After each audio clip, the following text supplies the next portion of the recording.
Everyone, I was expecting my PPT just in case. Okay. We are assembled here to discuss a very important topic, that is SDG Goal 4 of quality education.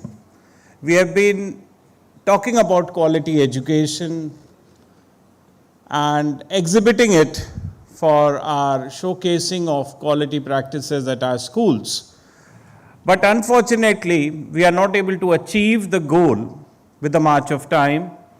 There are references where we tend to reflect on quality delivery, quality curriculum, quality infrastructure, but at the same time, we are missing out with some connect in the classroom. And that connect matures with the passing of the time and gives a new pace to learning, but with a little dissatisfaction from the side of the stakeholders. So we need to be very clear, first of all, when I'm talking about parameters which are judged for quality education to be made possible as a delivery, but for sure, we need to be also more referenced towards how we deliberate and how we practice what we talk. All the promises which we make during the parent-teacher meetings need to be exhibited with some work done.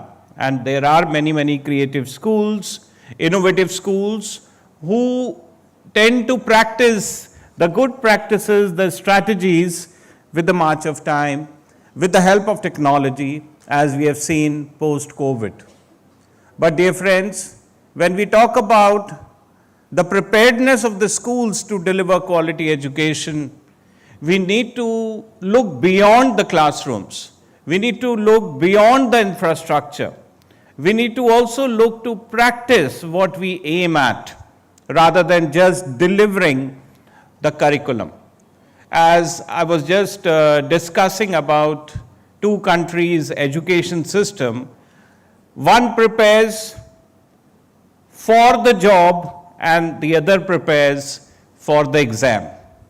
So now comes the priority where we need to look out as what are we aiming for. Of course, the exams are just the process through which we judge the child and prepare the child for the better future.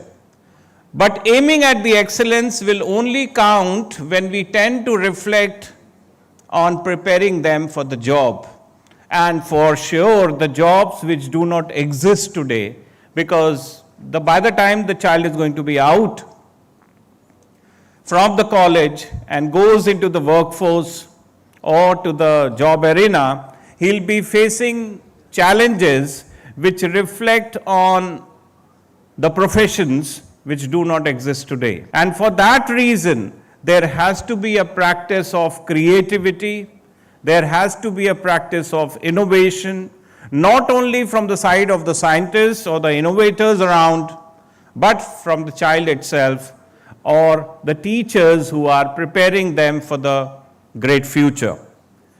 I stand here also to mention about the preparedness for future, not only from the child's point of view, but also the teacher's point of view.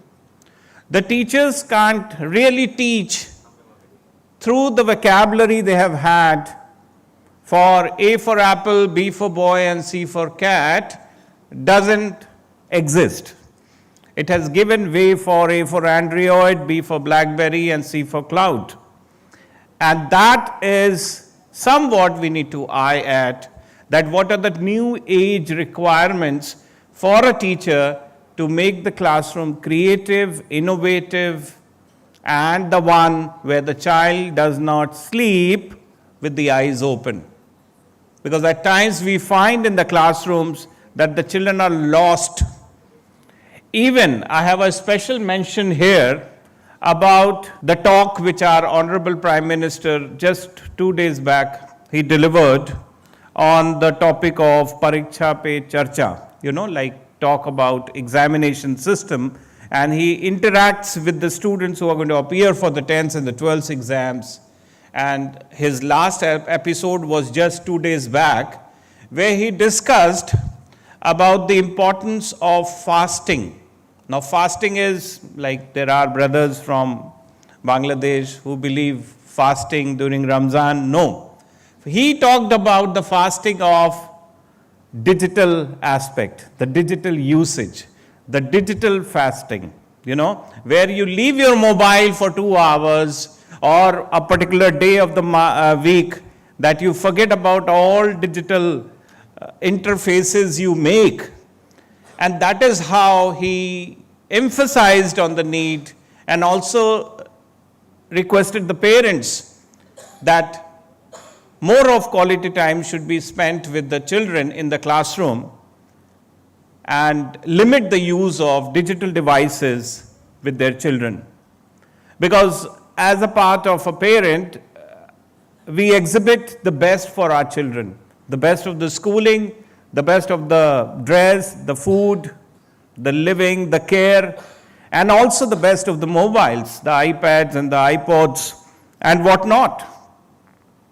But we need to understand that yes, with the provision of the digital devices goes the affection, the connect, the touch, and we lose our interface with the child, and the children are more happy than being with us as parents. And this has proved that how the mental health of the child will be affected or is being affected because of the overindulgence of the digital platform they are aimed at.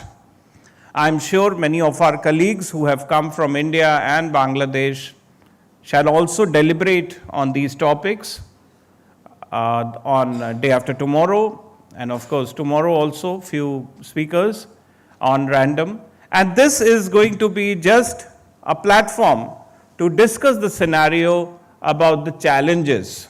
Not only we talk about quality education, but how to make education a quality-oriented journey for the child and as well for all of us. We have seen that how we were dependent on technology during the pandemic, and that pandemic came and went away, teaching us the lesson that yes, there is a substitute for teachers, and that is known as technology. So teachers are no longer what we call the kings and the queens of the classrooms, but certainly a facilitator, certainly a data entry operator who are using the technology in the classrooms to make the children believe in the fact that they can do wonders, but not without technology. So I think it is high time for all of us to integrate the wonderful practices we brainstorm, we talk about, we share among ourselves when we discuss during these platforms, and that limits us to our understanding, because when we see that the participation at this level, of course, we'll be moving to the Management Institute tomorrow, and there also we look forward, because everyone is talking about quality beyond infrastructure, because infrastructure anyone can provide, but the creativity, the practice of quality and the exhibition of that oriented quality measures has to be done by all of us.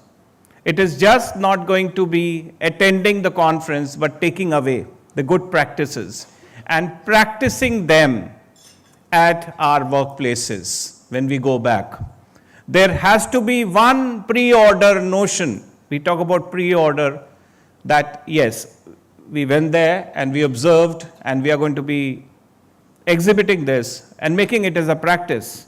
Because when I move around the globe, I also tend to look forward. Like a couple of months back, we were in Finland, we were in Sweden, and Mirlani ma'am is there with us today. We had shared so many innovative ideas to deliver even classroom observations. People talk about benchmarking quality from Finland, but after returning from there, we analyzed that it is much, much better things we are doing in this part of the country, in this part of the globe. We have another gentleman sitting here, Mr. Kalu Bovila, who is a very senior principal from Sabarmati province, Ratnapura, here in Sri Lanka. We have been knowing each other for over 2 decades. We have been practicing quality. He also invited me, I think around 10 years back, for training 100 principals. And we have been introducing quality circles as a Kaizen philosophy. And that is how we came across, and we try to implement the cost of quality culture, quality circles, and the integration of brainstorming and fishbone diagram to analyze the real life problems what the children face at their work life. So he has been a coordinator. He has organized International Convention of Students Quality Control Circles, and that was one of the formats we could ease out with the march of time. Also, as a special mention, we don't have a delegate from Nepal at this hour, but Nepal has initiated in the school curriculum the quality circle philosophy. They have quality circle integrated in their syllabus, and that's the only country in the world probably, isn't it, Mr. Kalubulu? Mr. Hutchins must be knowing, that they have introduced quality circles. Mr. Talukdar from Bangladesh is there. Even Bangladesh is doing a wonderful exhibit and implementation of quality circles, which is the Japanese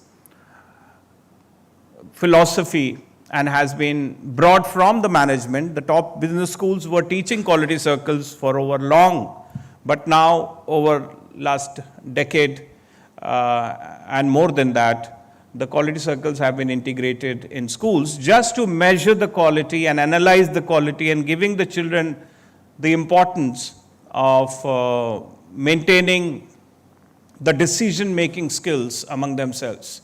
Now the CBSE, the Central Board of Secondary Education in India, has integrated experiential learning, design thinking, and many other innovative platforms for practicing the creativity in the classrooms. And it has been a great journey for the innovators and creative decision makers in India to imbibe this form of a creative learning platform for schools to practice. I also tend to reflect when I see to the references about how best I'm going to be defining quality and how best I'm going to be integrating the learning potentials. So that aspect was shared and implemented with, okay. So when I'm talking about the objectives, as heads of schools, we need to focus on respect rather than popularity, establish the clear goals, the vision, the mission, listen to input from your staff, of course. I was just reading an article on Quality Digest USA, the gratitude hour. Every Friday, 1 hour, the boss calls the staff for gratitude hour, where you share all what you have, the concern, and after that, you know, there is a productivity measure going up. The gratitude hour, you can name it the better name you can, you know, suggest for your teachers. Then, of course, lead by example. As a head of an organization, you have to lead by example rather than telling them do this, do that. You have to do that for yourself. The same for the parents. Provide regular constructive feedback. Delegate the responsibility. It's not that I'm the boss, I'll be doing it every time. Delegate the responsibility. That is one of the creative potentials we tend to reflect. And then, of course, make meetings matter. Take inputs from your staff, colleagues, and fetch on improvement. Yeah. Of course, we also tend to reflect on activities, planning, organizing, actuating, and controlling performance to determine and accomplish set objectives by the use of human beings and other resources. We can't replace human beings, of course, with technology that way. and that ideates the new measure of practice in the schools. Next, please. A school leader, of course, the best leaders are also visionaries. They have a goal that they can unite a team around and a plan to help them get there. Not just that, but of course, they are able to clearly articulate their school vision and the goals. So we need to set our goals. We need to set our objectives that yes, tomorrow or 6 months from now, I want all my parents to be happy, and also these feedback things which we have come for improvement. We call it Kaizen. How to improve, what to improve. That has to be pinpointed and processed. Yeah. Then of course it's the matter of attitude. We tend to reflect about just because we are on the same planet doesn't mean we are from the same world. And each one of us bears being a creative genius, and so as our children. Each child in the class is a creative genius. Only thing is, we aim to only measure the genius in the child through the percentage, the marks, which I'm sorry is not a good practice. We need to observe the child with the way he speaks, the way he addresses, the way he manages, the way he deliberates. There's so many reasons to support a good potential in a child rather than just observing him as, you've got poor grades, so you're good for nothing. Smart, hard work has to be done. He didn't tell smart. He said, smart, hard work is required. Because smart working is smart working. You might lose the train, becoming smart. And hard work, even donkeys and buffaloes work hard. So what he said is, we need to learn to work smart, hard. We have to work smart, hard work has to be done, right? Yes, of course. And as I mentioned about the word Kaizen, which talks about continuous improvement. So improve is a word which talks about enhancement. And it continues from your cradle to the grave, right? Anytime, every time, learning is a priority. And that is what we need to look forward. Successful people have one word life plan, and that is to improve. The education minister talked about artificial intelligence. There is a notion that AI is somewhat like over-intelligent format, and we may not be using it, but unconsciously we are using it every moment. Even the mobile phone which captures our image opens up with the visualization feature of AI. I'm talking about Siri or Amazon Alexa. It is all working on AI, and no one knows that we have been observed through the drones as a part of an AI orientation. So this is just going to be another format of how we are going to be learning smart by working hard, of course. Some findings. Now this is very interesting. Teachers consider a school a great place to work if they feel their intellectual and economic dignity is upheld. Teachers consider a school a great place to work. Teachers feel valued and important. See, it's yellow. 40% of the teachers need to be feeling valued. That's what the 360-degree data represents. Leadership invests in the growth, and students respect the teachers. Of course, that is also there. But the maximum percentage which is depicted here is that the teachers need to be given value for their work, be recognized for their work. Next, please. Then the next one says, teachers like to work in an organization where the management respects the teachers, of course, leadership is supportive and participative, and the school has the high reputation. Leadership is supportive and participative is getting the maximum number here. Yeah. So dear school leaders, stop doing the busy work, start doing your best work. That has to be the takeaway. Because we tend to be busy with things which are very, very, not of that value.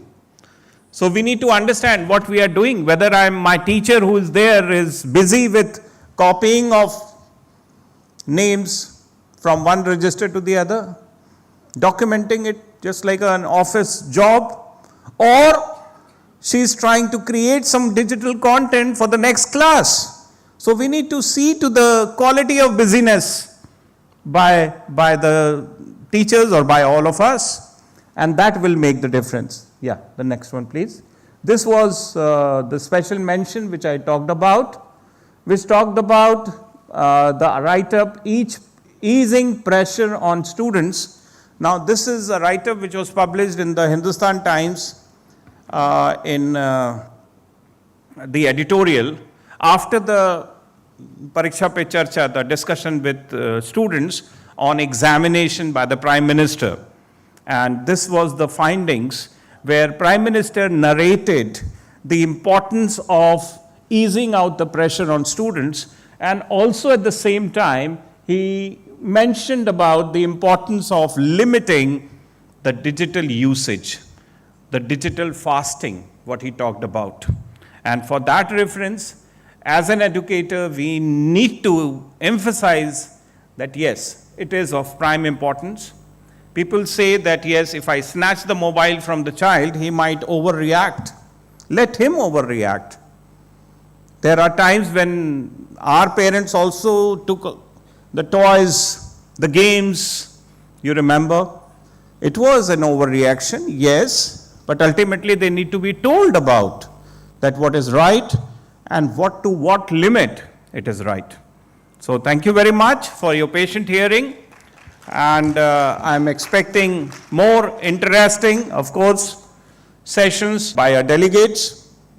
And the gentleman from Leeds School is there, yeah. He is going to host the panel discussion and the keynote addresses. So I'm hearing that there will be around 100 educators listening to you all on that day. So it is going to be a prime notion or responsibility for all of us to be to that level, to deliver to the best of our abilities and our learnings. Thank you very much, and may God bless all of us. Thank you.